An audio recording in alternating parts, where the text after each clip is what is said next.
Di depan waktu Habib Rizik baru pulang dari Mekah itu ada beberapa kendaraan tempur kan di dalam itu, di berdiri di depan itu digerakkan, itu yang kendaraan tempur yang bisa bergerak itu milik dari yang disebut dengan Komando Operasi Khusus, Koopsus namanya. Koopsus itu yang bisa memerintahkan Koopsus bergerak itu hanya presiden. Kalau Kopassus itu Panglima TNI. Kalau Koopsus itu presiden. Ada di perpresnya itu tentang pembentukan Koopsus. Jadi ini semua langsung perintah presiden. Kenapa kita berani simpulkan ini perintahnya perintah Jokowi sebetulnya? Nah, kenapa tidak bisa diungkap ya? Karena memang kekuatan Jokowi masih berkuasa hingga hari ini. Memang waktu saya ditangkap ditanya dia, itu siapa yang dimulai kenapa dia? Akhirnya kan yang ditangkap waktu itu dijadikan bukti semua produk podcastnya kan. Akhirnya dibongkar. Jadi bukan karena IKN. Ya, selain IKN itu kan karena menyinggung Jokowinya juga. Jadi Jokowi itu memang bajingan tololnya memang luar biasa itu. Udah jahat ya, sudah jahat, bajingan tolol lagi kalau kata Rocky Gerung itu ya. Bismillahirrahmanirrahim. Assalamualaikum warahmatullahi wabarakatuh. Alhamdulillah, Allahumma sholli wa sallim wa barik ala sayyidina Muhammad wa ala sayyidina Muhammad, amma ba'd. Jadi sebetulnya memang yang menuntaskan buku ini adalah timnya sahabat saya ini. Kalau di Jawa Barat ada KEM, kita ada KDM, ini KEM, Kang Edi Mulyadi. Ya. Ini teman aing ini. Kalau yang ono Bapak aing kan katanya itu. Ini teman aing ini. KEM, teman aing. Nah, jadi memang tadi itu cerita tentang KM 50 ini kalau tadi sempat diungkap bahwa ini ada keterlibatan dari Badan Intelijen Negara kita, ya memang iya, karena saya itu mengalami 2 kali peristiwa yang melibatkan langsung Badan Intelijen Negara, ya, dan itu operasi pembunuhan. Satu itu peristiwa Munir Talib, ya, itu sahabat saya, waktu itu masih sama-sama di LSM, itu meninggalnya juga tanggal 7 September 2004 itu. Munir Talib itu dibunuhnya begitu, ya. Sementara KM 50 7 Desember 2020. Jadi sama-sama tanggal 7 nih. Ini dan semua pembunuhan atau peristiwa yang penghilangan nyawa yang tidak terungkap dengan tuntas itu biasanya melibatkan aparat negara. Ya, dalam peristiwa Munir saya ikut juga jadi tim penyelidiknya. Waktu itu yang bentuk timnya itu adalah SBY waktu itu presidennya. Kita bekerja dan memang ternyata ada tangan-tangan dari oknum-oknum intelijen. Nah, juga begitu di KM 50 ini sebetulnya motifnya, kalau Munir kan juga motifnya motif politik sebetulnya ya. Nah, ini juga motifnya motif politik sebetulnya. Di buku ini memang kita tampilkan ya catatan-catatan awal. Bukti motif politiknya itu adalah misalnya ini ada sengaja memang di halaman, nanti kalau ada buku itu sudah dibagi ya di halaman 19, ini sayangnya belum dicetak lagi ulang ya. Kita harapkan ini bisa dicetak ulang lagi. Ini di halaman 19 ini ada dari PLT Kabinda DKI Jakarta. Ini tulisannya begitu langsung. Ini kita dapat dari mana? Ini kita dapatkan peristiwanya pada Jumat malam Sabtu itu, pada saat penangkapan agen-agen yang memantau di Megamendung. Ini dari handphone dan dari komputernya, dia bawa laptop tuh. Jadi tadi yang dikatakan oleh KEM tadi ya, Kang Edi Mulyadi tadi ya. Jadi ada drone tadi, kemudian pengawalan di anak-anak yang ngawal di Megamendung, menyergap pada saat drone-nya tutup, drone turun, disergap kan ketahuan bego sebetulnya, pakai drone itu sebetulnya gampang itu, disergapnya itu. Karena kita tunggu aja dia di mana turun, di situ orangnya pengendalinya, langsung diambil, begitu dibawa ke pos, semua data HP dan data di dalam laptop mereka itu diambil sama anak-anak kita. Nah, inilah kemudian kita dapatkan, saya ambil contoh ya, ini laporan nih, laporan dari PLT Kabinda DKI, tembusan. Yang terhormat 1 deputi, 2 kabin, deputi 9 kabin, direktur 21, direktur 22. Halamannya Pak. Itu beda, yang ini beda. Yang halaman 19, kalau di buku halaman 19. Halaman 19, coba. Buku halaman 19. Nah, halaman 19, coba. Cari halaman 19. Halaman 19. Terus, halaman 19. Ada itu. Terus bawahnya ini yang dalam kotak. Nah, ini yang dalam kotak ini. Nah, ya. Nah, ini kita dapatkan dari handphone ini, ya. Itu di depan sudah ada ya. Saya bacakan saja. Perihal laporan Bangsit. Bangsit itu apa? Perkembangan situasi. Ya. Wilayah DKI Jakarta, Jumat 4 Desember. Ini peristiwa pas kejadian nih. Jumat 4 Desember 2020 hingga pukul 11 siang. Ini sebelum ditangkap nih. Ya. Ini yang di bawah nih. Izin melaporkan karena ini kan kepala BIN-nya ya, PLT kepala BIN Jakartanya, bukan yang bekerja di lapangan. Tapi kan ini ditembusannya ada masuk di HP mereka. Bangsit wilayah Provinsi DKI Jakarta Jumat 4 Desember 2020 hingga pukul 11 sebagai berikut. Lain-lain. Renggiat Masjol. Apa dia lah istilahnya itu? Rencana kegiatan masyarakat jolnya nggak ngerti saya ya. Hari Jumat 4 Desember 2020. Pukul 11. Unjuk rasa oleh Aliansi Mahasiswa dan Pemuda Jakarta Ampera di Balai Kota DKI Jakarta dan Gedung DPRD DKI Jakarta diikuti 25 orang.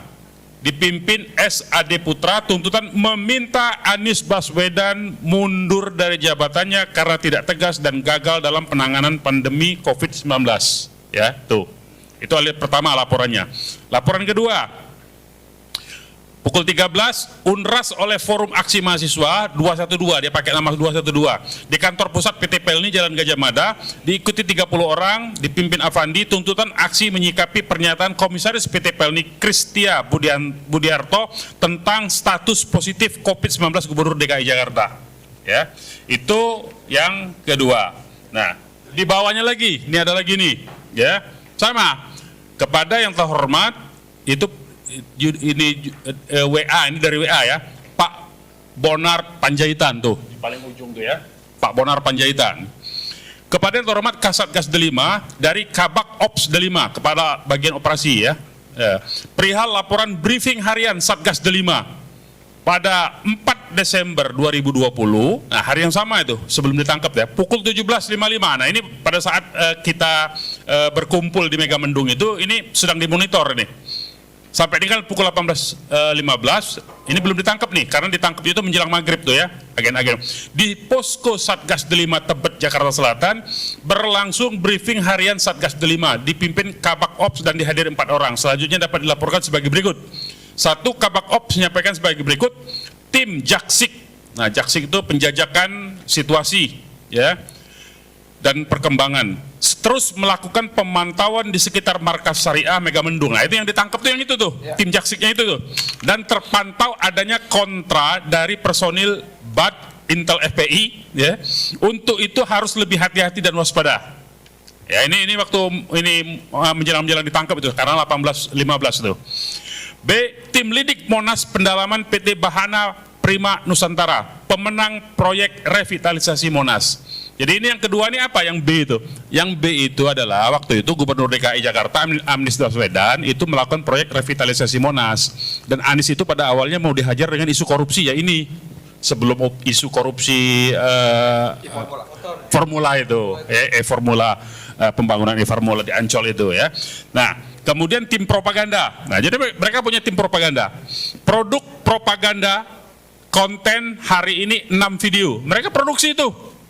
Makanya jangan sembarang-sembarang tuh, yang beredar hari ini banyak-banyak video dari produksi mereka juga itu, ya. 6 video dan 11 meme, tuh bayangkan tuh hari itu aja 6 video dan 11 meme tuh dia keluarkan tuh, tim propaganda. Bertema pengakuan MRS, tuh. Habib Rizik yang dimaksud ini ya, positif COVID-19 dan Anies yang korbankan anak buahnya guna pertahankan jabatan. Jadi memang yang diincar itu waktu itu adalah motifnya motif politik, ini kan tahun 2020. WA ini, data ini. Ini balas dendam, mereka masih tidak terima, tahun 2017 itu Anies kalah dalam Pilkada DKI. Ahok kalah. dalam pilkada DKI, Anies yang menang yang kita dukung waktu itu. Nah mereka masih tidak terima, jadi terus-menerus mereka melakukan upaya untuk balas dendam itu sebetulnya. Dan mereka menganggap umat Islam itu ancaman. Ternyata kalau umat Islam itu bersatu bisa mengalahkan mereka, padahal kan duitnya banyak sekali itu. Mereka disokong oleh taipan-taipan yang sampai sekarang masih berkuasa itu. Nah itu yang mereka khawatir kalau umat Islam ini bersatu. Jadi karena itu mereka terus-terusan selama periode antara 2014 sampai dengan 2024 itu terus-terusan harus menghancurkan kekuatan dari umat Islam. Jangan sampai umat Islam itu bersatu, makanya diadu terus dengan meme-meme, dengan video-video macam-macam. Nah jadi itu pekerjaan-pekerjaan itu. Dan waktu itu kebetulan kepala BIN-nya polisi, ya. Jenderal polisi, jenderal bintang 4 polisi. Jadi dialah, dan kita mendapatkan di buku ini sudah kita ungkap tuntas ya, di buku ini bahwa yang memerintahkan BIN itu operasi langsung presiden pada saat itu. Presidennya adalah Jokowi waktu itu. Ya. Memerintahkan untuk pites saja itu. Habib Rizik pites saja, Anies pites saja. Nah, itu motifnya tuh. Makanya kepala BIN dengan percaya diri mengeluarkan melaksanakan operasi Delima ini sebetulnya. Ya. Ini sebetulnya kode-kode mereka semua. Itu yang pertama. Jadi dengan kondisi seperti itu, misalnya tadi disebutkan oleh Kang Edi Mulyadi tadi ya, soal Komnas HAM. Komnas HAM itu ditanya pada saat turun dari lift dari lantai pemeriksaan, kita tanya, dia mengakui, ini kalau masih polisi kita masih berani panggil, tapi kalau udah badan intelijen kita nggak berani. Dia aja udah ngomong begitu. Komnas HAM, makanya kasus itu tidak diungkap. Makanya tadi kata Kang Edi Mulyadi, kenapa Komnas HAM tidak tuntas? Ya karena dia takut memang untuk menuntaskan bahwa menyebut bahwa itu adalah keterlibatan dari Badan Intelijen Negara pada waktu itu. Langsung itu, oknum-oknumnya langsung dari pucuk pimpinannya ya, kepala BIN-nya pada saat itu.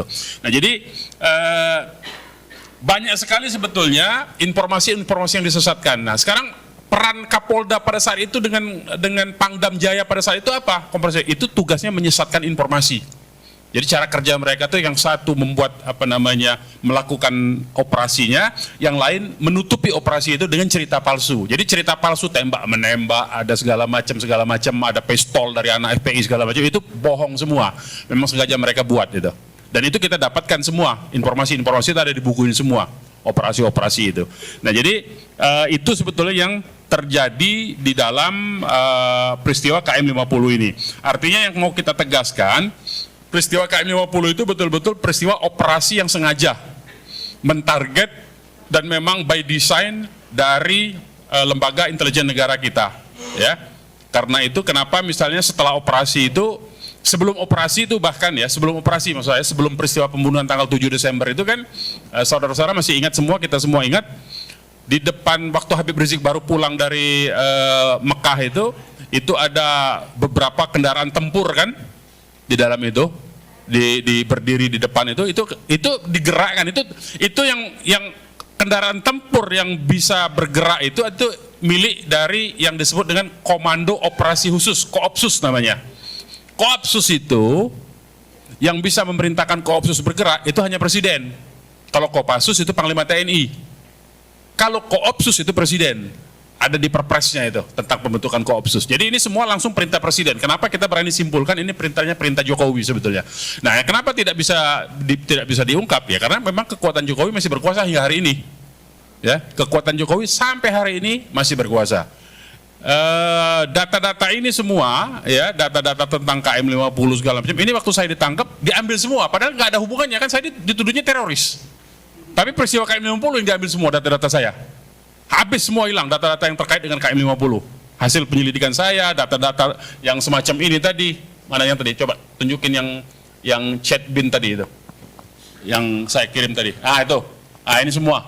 Ini semua data hilang. Untung ya dikira kita bodoh kan. Makanya kita simpan banyak-banyak nih di tempat lain. Jadi kalau hilang di saya masih ada tempat lain. Biarin aja ya. Nah, ini kita ungkap. Kenapa kita tahu bin?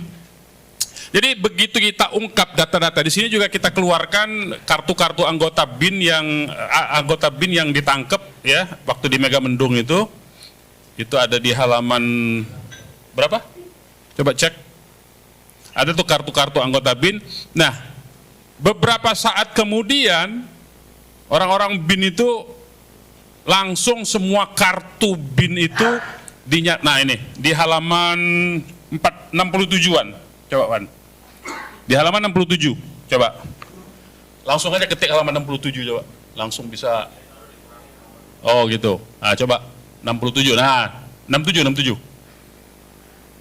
68. Nah, ini. Nah, ini kartu BIN ini. Ya. Kartu BIN ini begitu ini kita bongkar malam itu yang kata Edi tadi, itu langsung seketika itu juga besoknya semua kartu anggota BIN langsung diganti dengan yang baru dan bukan seperti ini, dan ini dinyatakan palsu, ini BIN palsu katanya. Nah, itu cara main intelijen namanya, ya. Begitulah cara kontra intelijennya. Ya, jadi ini kartu-kartu begini, ini sekarang nggak pakai begini lagi. Jadi bayangkan BIN harus mengeluarkan ekstra dana yang untuk mengantisipasi melakukan kontra intelijen ini. Ini kartunya kita bongkar pada malam itu juga, ya. Dan dinyatakan ini bukan, ini palsu. Kartu BIN bukan begini, dia bikin kartu baru sudah. Sudah ada kartu baru, bukan yang begini. Nah, itu cara permainannya begitu. Jadi kalau kita gampang ditipu ya ketipu kita. Nah, karena kita nggak gampang ditipu, kita nggak begitu aja percaya kan. Nah, hal-hal yang demikian itu sering terjadi sebetulnya, termasuk sebetulnya cara-cara yang seperti ini, menipu, membongkar, mengganti kartu, itu dilakukan oleh Israel sebetulnya dalam operasi-operasi di Gaza maupun dalam operasi terhadap Iran itu. Cara-cara perang propaganda itu dilakukan oleh Israel sebetulnya, oleh Mossad gitu ya. Nah, kalau di Indonesia agen Mossad itu banyak tuh. Cuman tidak ada yang mengantisipasi. Jadi sebetulnya di Indonesia ini nggak ada yang benar-benar teroris itu, nggak ada dalam konteks pejuang Islam yang ideologis tuh. Teroris mungkin ada ya. Kenapa teroris ada? Ya, teroris itu kan ngawur-ngawur dia biasanya. Kalau teroris itu ngawur pasti, sembarangan dia. Ngebom di pasar lah, ngebom di masjid, ngebom di tempat-tempat umum yang sasarannya nggak jelas. Nah, itu teroris memang itu. Kalau itu memang teroris itu nggak jelas tujuan. Tapi misalnya sudah jelas ada agen-agen Mossad yang berani bicara di TV beberapa waktu yang lalu, waktu ini ya kita nongol lah di iNews kan, dengan gagah berani dikasih tempat, tapi kan ternyata aman-aman aja di Indonesia. Nah, berarti di Indonesia tuh nggak ada memang yang katanya orang berideologi Islam garis keras tuh nggak ada. Yang ada teroris, ya teroris peliharaan mereka sendiri, ya teroris itu peliharaan mereka sendiri. Yang anak-anak bodoh dikompor-komporin jadi melakukan, kemudian ditangkap juga sama dia, kan bodoh itu namanya. Dikompor-komporin mau, tapi ditangkap juga sama dia itu. Nah, itulah teroris versi mereka. Jadi pengantin. Jadi di Indonesia ada badan peternakan teroris itu namanya. Ada itu, mereka begitu tuh. Jadi ada yang tugasnya memprovokasi, melakukan radikalisasi, ada yang tugasnya nangkep. Memang terpisah itu. Nah, itu permainan mereka begitu. Tapi yang dituduh itu adalah Islam. Yang dituduh adalah seperti saya. Badan bukan saya ngomong ya. Nah, jadi kira-kira begitu ya. Jadi itulah pola permainannya sekarang. Penyesatan informasi itu banyak sering dilakukan oleh mereka, oleh lembaga negara ya. Nah, karena itu kita harus hati-hati ya, harus hati-hati betul dalam melakukan katakanlah dalam tanda petik perjuangan untuk membela orang-orang yang tertindas ini, yang terzolim ini, supaya kita tidak gampang masuk di jebakan sebetulnya. Jadi Kang Edi Mulyadi ini ditangkap itu karena berulang-ulang menyiarkan tentang KM50 sebelum dia ditangkap itu. Berulang-ulang tuh podcast sama saya soal KM50, habis itu dia datang sendiri ujuk-ujuk ke lokasi KM50, dia siar begitu ya. Akhirnya memang waktu saya ditangkap ditanya dia, itu siapa yang dimulai, kenapa dia, akhirnya kan yang ditangkap waktu itu dijadikan bukti semua produk podcastnya kan, akhirnya dibongkar. Jadi bukan karena IKN. Ya, selain IKN itu kan karena menyinggung Jokowinya juga. Jadi Jokowi itu memang bajingan tololnya memang luar biasa itu. Sudah jahat, bajingan tolol lagi kalau kata Rocky Gerung itu ya. Saya ngutip Rocky Gerung aja soalnya. Nah, jadi hal-hal yang demikianlah sebetulnya yang terjadi di negara kita sampai hari ini belum pernah dimintain pertanggungjawaban karena kekuatan Jokowi ini memang masih luar biasa. Dan dia sedang memainkan permainan untuk mendorong anaknya supaya jadi RI1 sebetulnya sekarang ini. Nah, kita sudah berupaya dalam konteks KM50 ini untuk kita sudah buat laporan sebetulnya ke ICC. ICC itu lembaga internasional resmi, pengadilan pidana internasional. Dia berlokasinya di Den Haag ya, di Belanda. Jadi mudah-mudahan nanti komunikasi dengan ICC ini akan berlanjut. Sekarang ini masih dalam tahap verifikasi ya, bukti-bukti yang kita ajukan masih diperiksa. Mungkin nanti suatu saat akan ada tiba saatnya sebagaimana mantan presiden Filipina